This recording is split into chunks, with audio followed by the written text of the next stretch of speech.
All right, so I don't know, I'm Tom Woods. How are you guys doing? Some of you may have seen a video that I made for the Mises Institute a few weeks ago for its 30 for 30 campaign. This is, of course, the 30th anniversary event. And I made a video talking about the importance of the Mises Institute to me personally.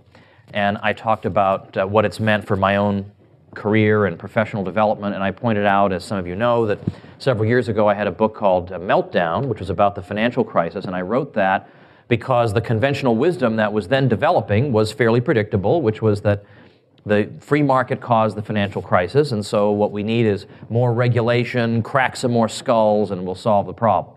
And we all knew that would be the conventional wisdom. That's the only thing they can ever come up with. It's always this sort of explanation. So people who had absolutely no clue there was anything wrong with the economy, all of a sudden they are the experts as to what the cause of the crisis was, a crisis they didn't even see coming. So I wanted to put before the public a different view. I wanted to give the Austrian point of view on what just happened to us. And I was able to do that very quickly. I had an accommodating publisher that turned things around very quickly, and I wrote the thing very quickly. In fact, so quickly that if I tell you how quickly I wrote Meltdown, you'll probably think, this book must be a piece of garbage. Like, there's no way I would want to read it. But the reason I was able to do that was that I went through the Mises Institute's programs. I went through the Mises University summer program starting in 1993 when I was a college junior. I went to Harvard, and I never heard any of this stuff. I know this will come as a shock to you guys. This was not being taught there. But I learned this stuff, and from that moment on, I just never looked back. I was always interested in it, always absorbing it, always getting more and more from the Institute, a lot of resources constantly, and then, of course, the wonderful website the Institute has.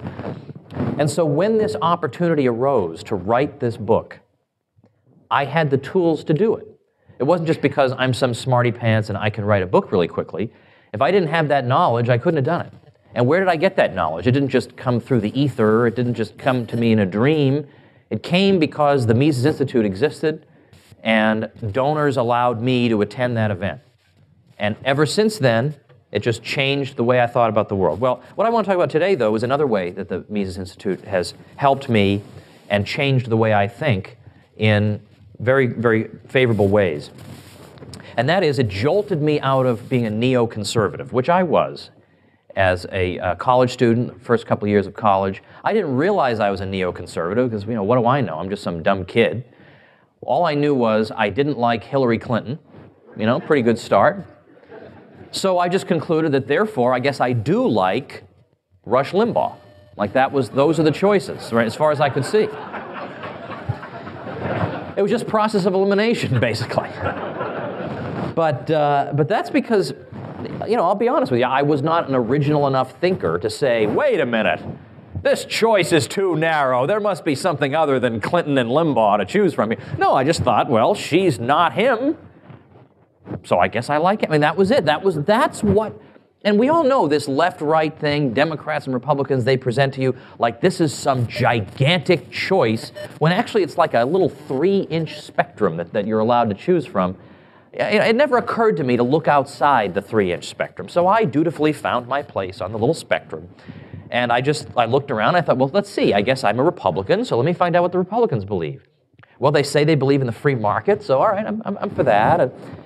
But they also believe in a strong national defense, which we all know what that means, right? It doesn't mean a national defense at all, because it means a strong national offense, is what it always means.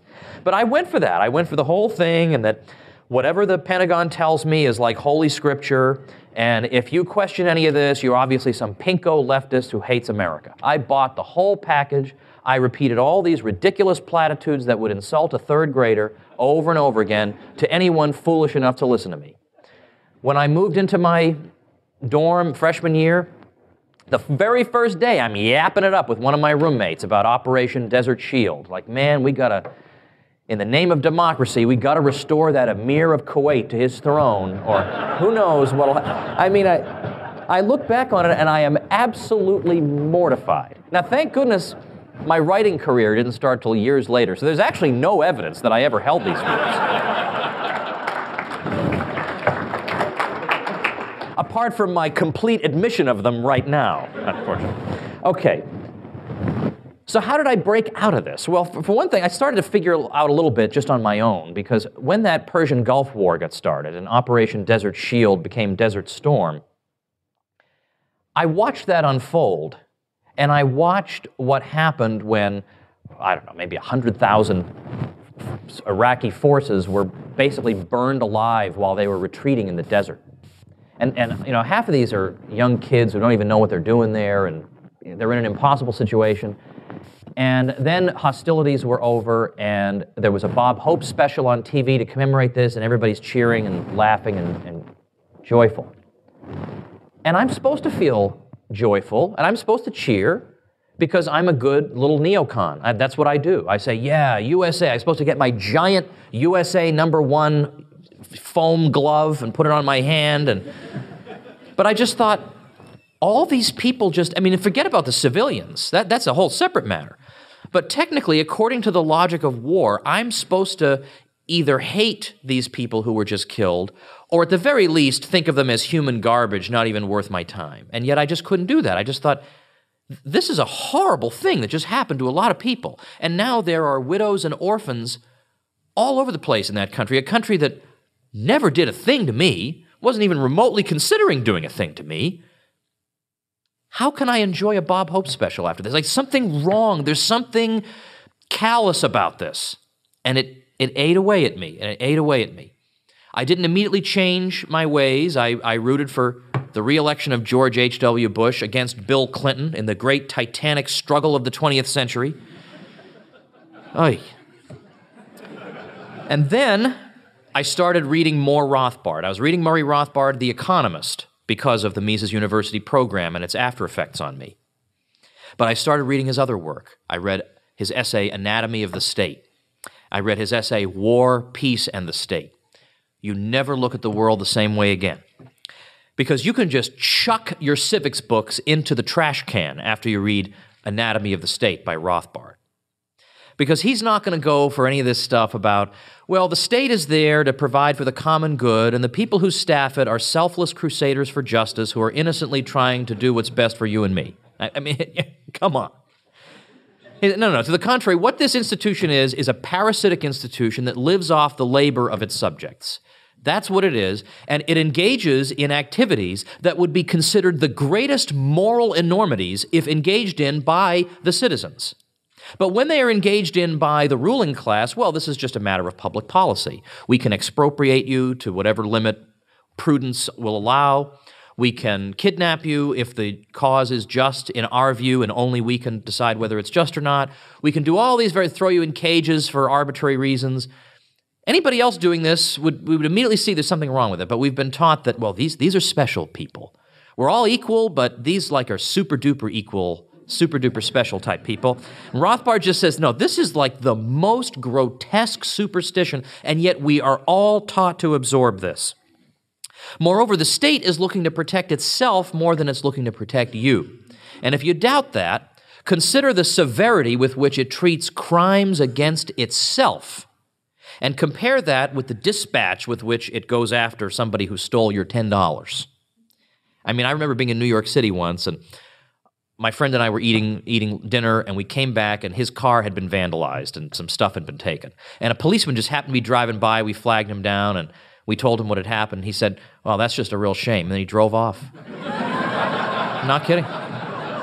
No interest whatsoever. Now, if that were a private service, we would never hear the end of this. The guy just drove off and he didn't even care. Whereas that goes on every single day in New York, and people just think, oh, you know, they can't solve everything. So we hold the private sector to this very high standard. Like, you know, we're going to complain and gripe. But when it's the government, we just sort of figure, well, you know, what are you going to do? It's just the way it is.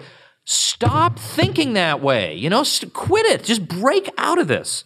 But think about the way they treat, like, evasion of the income tax. They don't just say, oh, well, you know, too bad you did that. No, they find, you know, like, and you wonder, there are parts of the Constitution, they don't, you know, why don't they enforce the 10th Amendment? You know, they don't enforce, but you know what? They do enforce the 16th Amendment. No problem with that. Or counterfeiting, it's money. They go after you for that. If you don't register for the draft, they're going to come find you. I mean, you know, I mean, they want to protect themselves. They want to protect the institution. Now, how does it get away with all this? And Rothbard said, it's the bamboozling of the public, okay? It's the intellectual class that has a special relationship with the state apparatus, and it's their job to explain to us why we need these people and how necessary this all is. And it comes in different forms. We have economists who tell us, well, the government activates the Keynesian multiplier, which allows us to be prosperous. Or it's other people who say the government protects you from those bad people on the other side of that mountain, or whatever it is. And if it weren't for them, well, you would just be thrown on your own devices, and where would you be? And whereas today, of course, if there's an intruder in your house, well, the government is right there. It's, within 45 minutes of you picking up that phone and being dead on the floor. So anyway, so we get this whole thing from the intellectual class, and we just accept it. We just go. We don't have any. It takes an incredible amount of imagination to imagine a different way of living. And I certainly didn't have that kind of imagination. I wouldn't have been original enough to think the way Rothbard thought about alternatives. But then in War, Peace, and the State, he applies libertarian theory to foreign policy and explains why the non-interventionist position is the correct one from the point of view of libertarianism. And what also impressed me is that here's a free market economist who's speaking out against war. This is a rare combination. And yet today it doesn't seem rare at all, but that's just because we're enjoying the fruits of the ground that was planted. The seeds that were planted by people like Rothbard now are beginning to blossom. But the key thing to me, getting out of the Rothbard work on this, is that there is no we in all this. We often hear even people on the left who may be sometimes good on war, they'll say, we keep bombing these people and we shouldn't do it. And I say, what do you mean by we? I haven't bombed anybody. What are you talking about? I've done everything I can to stop them from bombing people. Or we starved them with our sanctions. We? Our? Stop talking like this. They starved those people with their sanctions. The state is a separate entity from us. It is not part of us.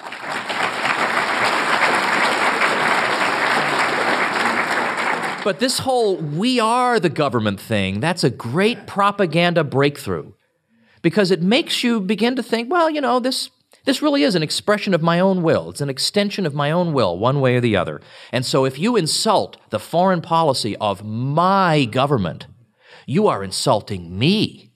It's brilliant in how rotten and deviously fiendish and clever it is, that it makes people feel like they have an emotional and personal stake in the policies of that government. But there is no we in Rothbard. It's always they, and it's always them. And this finally penetrated my thick skull. And I realized that I had been caught up in this we. I had been watching these wars on TV like they were video games. And I felt like, we're sticking it to those bad guys. We are dispensing summary justice to the bad guys around the world. Instead of what was obviously going on, which is that the regime gives these ridiculous third-grade rationales for its wars that it itself doesn't even believe. But the deluded right-wing masses will go to their graves defending these completely preposterous explanations for these wars. And what's actually going on is, for various other reasons, these conflicts take place, and real live people are suffering in ways we can't even imagine, and we're taught to cheer this, and the people who tell us we should cheer this are the conservatives who are always lecturing us about moral relativism. And they are the worst moral relativists of all, because they defend moral outrages because their ruling class is perpetrating them. But if the Soviet Union starved hundreds of thousands of kids to death, well, we'd never hear the end of it.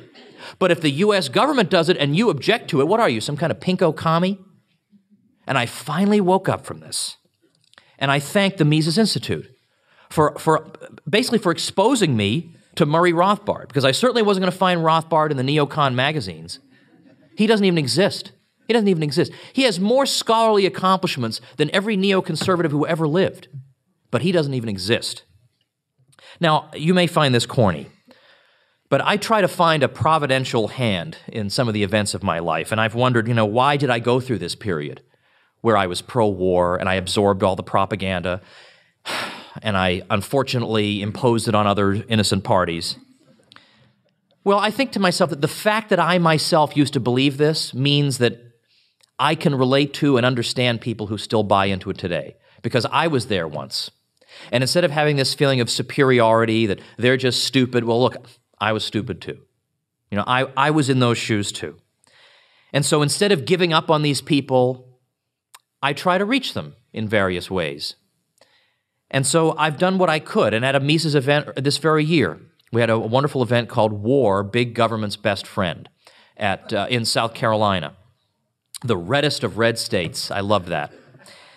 And my talk on YouTube actually is called War, Big Government's Best Friend. And I've had a lot of people, I'm shocked at this, say that that changed their minds, because I basically gave my whole story. And then apart from just my personal story, I went through and gave some reasons that you should be skeptical of the warfare state.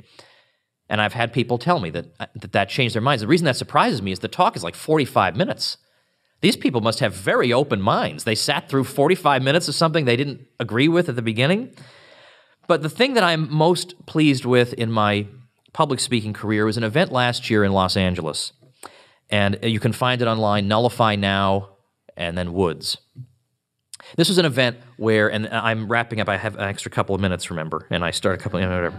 But this is an event where we had all different types of people, not because I see anybody in the corner of my eye, you understand. There's a blind spot over there. But there was an event that had a lot of different types of people at it, and it also had, there were people at this event walking around with Operation Desert Storm hats, like Desert Storm veteran hats. And I thought, whoa, this is not the audience I was expecting. And I had a speech that 10 minutes of it was absolutely laying into U.S. foreign policy. And I'm going to be honest with you and tell you that for a brief moment I thought to myself, maybe I won't talk about that stuff tonight. Maybe this isn't the place to do it. And then again, I know this is going to sound corny, but this is the honest-to-God truth. I actually thought to myself, I thought about my heroes, intellectual heroes. I thought about Ludwig von Mises, who comes to the U.S. basically empty-handed in 1940, having more or less been forced out of Europe, can't get a paid teaching position, lives out his life in relative obscurity, even though he's doing unbelievable work. He could have taught anywhere he wanted to if he had just said what they wanted him to say. And he refused to do it, and the result was ridicule, being thought of as some backward old Neanderthal right out of the 19th century. And yet, he just kept on doing it. He did it. Or Ron Paul. Ron Paul, a guy who is up there on that debate stage in May of 2007, and he goes after Rudy Giuliani, saying things that no one's allowed to say on American television. He doesn't know there's an audience of people out there who are going to support him. That would have made it easy. It was hard for him to get up there and say those things. And he walked off that debate stage dejected that the whole country's against me. Little did he know. And I thought to myself, shame on me. What do I have to do compared to what these men had to do? I got to talk to these people and have 10 minutes of it be on foreign policy? And I did it. And it's one of the best things I've ever done. And then people came up to me and said, you know what, you really made me think. Because in the first half of that speech, I was anti-Obama, I was pro-free market, and so they were right on board with me. And then I had built up some capital with them, and I used it. What's the point of building up capital with people if you don't use it? Well, finally, there are a lot of places on this earth that will generically cheer on the free market, and that's wonderful. But how many of them are going to stand up to the entire regime, to its intellectuals, to its media, when the chips are down and the war propaganda is flying? Well, I'll tell you, the answer to that is the number is vanishingly small. But right here, we are celebrating 30 years of the Mises Institute, which is among that very small number. And in recent years, we in the Institute have made huge strides. We've got Austrian scholars being hired on economics faculties now to a degree we couldn't have dreamed possible even 10 years ago. It's not career suicide to be an Austrian economist, and these young, bright Austrians absolutely amaze me. It's possible to be anti-war and free market now. In fact, this almost seems like what it should be, the logical position to take. We are seeing a revival of interest in Mises and Rothbard that none of us could have expected. Well, Mises.org/30 is where the 30-year promotion is taking place, because this is no time for us to let up. we've got to keep pushing forward. We're actually having victories that Rothbard didn't live to see, Mises didn't live to see, Ron Paul's a lucky man. He's lived to see his own vindication. But we owe it to them, to those people who struggled and fought and didn't see anything, any return for what they did. Now we're starting to see it. Now we, with your help, have to press on with more determination than ever. Thanks for supporting the Mises Institute.